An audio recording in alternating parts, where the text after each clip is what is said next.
다른 여자들은 피임도 잘하는데 임신한 딸이 잘못이라면서 우리 아들은 잘못이 없으니.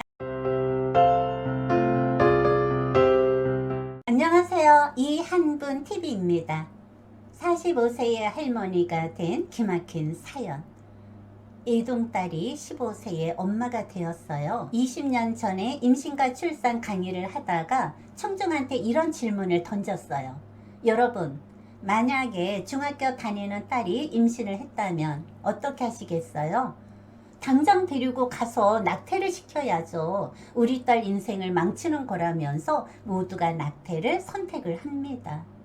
반대로 임신과 출산 강의를 하시는 분들은 중학생이 임신을 했어도 낙태는 안 되며 한 생명이 태어나서 인간다운 삶을 살아갈 권리가 있고 하나님이 주신 생명은 절대로 낙태를 해서는 안 된다고 강조를 합니다.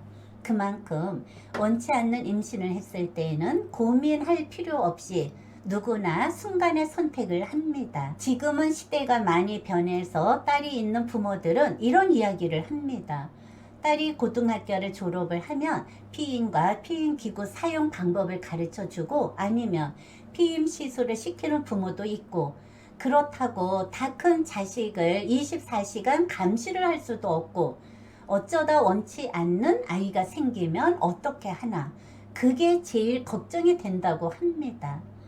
갈수록 성이 개방이 되면서 성생활의 연령대가 낮아지고 결국엔 손해를 보는 것은 여자이며, 남자들은 속된 말로 무슨 짓을 해도 겉으로 흔적도 없고, 여자는 실수를 하면 겉으로 나타나는 것이 임신입니다. 우스갯소리로 자는 딸 배를 만져보자. 임신했나 안 했나. 이 속에는 많은 뜻이 숨어 있습니다. 오늘의 사연은 45세의 할머니가 된 기막힌 사연입니다. 이동딸이 15세에 엄마가 되었어요. 딸이 중학교 때 남친을 사귀었는데 순간의 실수로 임신을 하게 된 것이죠. 딸과 엄마도 한 집에 살고 있으면서도 몰랐어요. 밤중에 딸방에서 울음소리가 나서 엿듣다가 보니 친구랑 통화를 하는데 배도 나오고 가슴도 크고 몸이 임신한 것 같다고 하면서 엉엉 우는 거예요. 이 소리를 듣는 순간 방문을 확 열고 들어가서 무슨 소리야? 어디 배 좀 보자. 몇 개월이야? 물어보니 딸은 모른다고 하고, 엄마 나 학교 어떡해, 무서워, 엉엉엉엉 울기만 하고, 아침에 바로 병원에 가니 출산 달이라고 하네요. 다행히 겨울 방학이라 그 길로 자퇴를 하고 시골 친정집으로 가서 출산을 했어요. 태어나자마자 입양을 시키려고 했는데 딸이 매달리면서 내가 키운다고, 엄마 제발 입양은 보내지 말라고, 불쌍하다고 매달리면서 그렇지 않으면 죽는다고 협박을 하는 거예요. 하나밖에 없는 딸인데. 그럼 서로가 생각할 시간을 갖자고 하고 외할머니 댁에서 당분간 있으라고 했습니다. 그리고 모든 것을 정리를 하고 지방으로 이사를 갔어요. 동네 사람들이 이런 사실을 알면 교육자 집안도 어쩔 수 없네. 사람들의 시선과 손가락질 할 것이 무서웠어요. 첫째 아이는 할머니가 늦둥이라 생각하고 키우고 있습니다. 딸이 17살에 아이를 또 낳았습니다. 딸이 우울증에 걸렸을 때 어느 날 남자친구를 소개를 시켜주고 처음으로 딸의 행복한 모습을 보았어요. 집에도 데리고 오고 딸한테 혹시나 부탁을 했어요. 남친을 만나면 절대로 성관계는 하지 말고, 하게 되면 피임을 하라고. 만날 때마다 두 손을 모아 빌다시피 당부를 했어요. 엄마, 나도 한 번 실수는 했지만 두 번 다시는 그런 실수는 안 한다고 약속을 했습니다. 그렇게 당부를 했는데 철부지가 또 남친과 헤어지고 나서 임신한 사실을 알았습니다. 어쩔 수 없이 둘째 아이를 낳았어요. 출산을 앞두고 헤어진 남친을 만나자고 했더니 대신 엄마가 나오셔서 한마디 툭 던지고 갔어요. 대뜸 하는 소리가, 다른 여자들은 피임도 잘하는데 임신한 딸이 잘못이라면서 우리 아들은 잘못이 없으니 내 아들 앞길을 막지 말라고 되게 알아서 하시라고 남편과 고민 끝에 출산을 하자마자 바로 입양을 보내자고 약속을 했어요. 둘째는 출산을 하자마자 바로 입양을 보냈어요.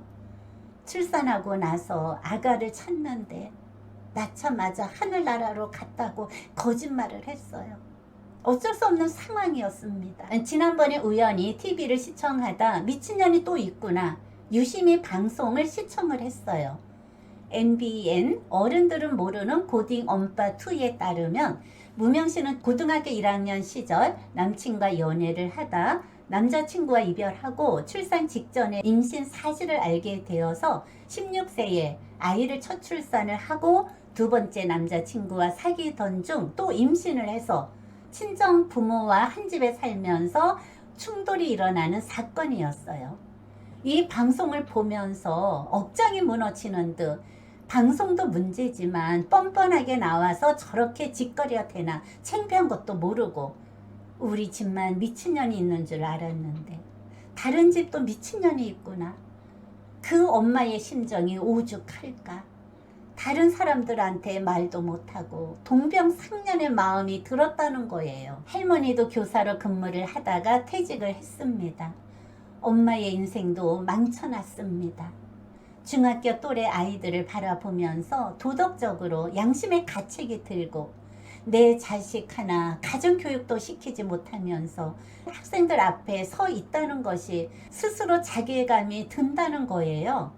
어느 날 갑자기 할머니가 되어서 자고 있는 핏덩이를 바라볼 때 딸 몰래 내일 입양을 보내자, 내일 보내자, 내일 보내자 이런 생각만 들었다고 하네요. 내 딸 앞길을 망치는 장애물인데 어떤 것이 옳은 것인지 판단을 못 내리고 잠자고 있는 아가를 바라보며 지금 내가 몹쓸 짓을 하나? 눈물이 펑펑펑 쏟아지고 어느 날 역지사지의 마음으로 입장을 바꿔서 이 아이를 사람답게 한번 키워보자. 내 딸이 낳은 자식인데 할머니가 제대로 키워서 사람답게 만들어보자. 내 딸이 낳은 자식인데 남들은 입양도 해서 키우는데 그런 생각을 하니 마음이 조금 편했다고 합니다. 딸은 20살, 손자는 5살이 되었습니다. 딸은 정신을 차리고 미용사 자격증을 취득해서 미용실에서 일을 하고 있어요. 직장에서 수시로 전화를 해서 아이의 안부를 묻고 할머니 말씀 잘 듣고 말썽 피우지 말고 밥 잘 먹고 엄마 퇴근하면 바로 갈게 이런 소리를 들으면 어린 나이지만 엄마 노릇을 하고 있구나 기특했습니다.